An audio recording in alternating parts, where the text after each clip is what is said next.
همه ما در زندگی در حال جنگیدن هستیم، گاهی سخت و گاهی هم آسون، گاهی با ابزار و شمشیر، گاهی با ابزار ساده، اما نقطه مشترک همه مردم جنگ برای یک چیز، اونم پیروزی.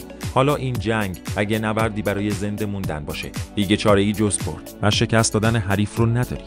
استقلال قرار این شنبه پا به میدان نابرابری بذاره که چاره‌ای جز برنده شدن در این جنگ رو نداره، چون باختن در این بازی یعنی مرگ. برای استقلال مهمترین بازی جام حذفی، استقلال، پیکان، ورزشگاه آزادی، همه نام‌ها نشون دهنده عظمت و بزرگی این جنگی که قراره در تهران برگزار بشه. استقلال با 30 امتیاز در رده 11ام جدول و پیکان با 54 امتیاز در رده دوم جدول قرار داره. استقلال اگه میخواد خودشو از منجرا با فصل بعد به الید بر نیاز داره حذفی رو بگیره. استقلال بحران زده آقای بوژوویچ بعد از مساوی گرفتن از هوادار حالا دوباره قرار این بار در مقابل پیکان قرار بگیره و خودشو به الید فصل آینده برسونه و این هدف جز شکست دادن پیکان میسر نخواهد شد. دلایل زیادی وجود داره که اهمیت این بازی رو نشون از حساسیت‌های تقابل اخیر حواشی‌های بازی‌های سابق و غیره. اما این فصل حساسیت دوچندان شده.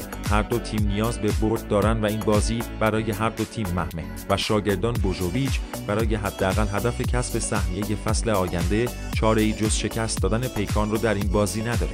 پیکان این فصل 30 بازی در جام آزادگان انجام داده که حاصل اون 14 برد، 12 مساوی و فقط 4 باخت بوده.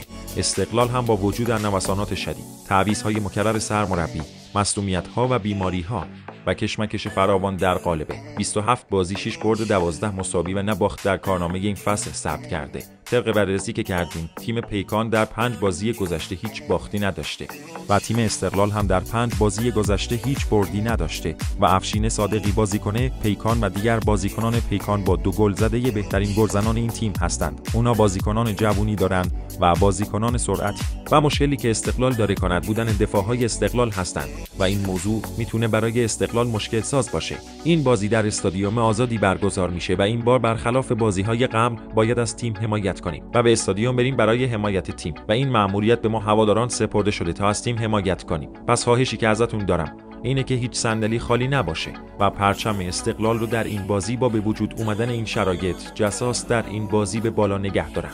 مرسی که تا پایان ویدیو ما رو تماشا کردید. اگه این ویدیو مورد پسند بود کانال ما رو سابسکرایب کنید و لایک و کامنت یادتون نره که به شدت به ما انگیزه زیادی میده. عاشق همتونم.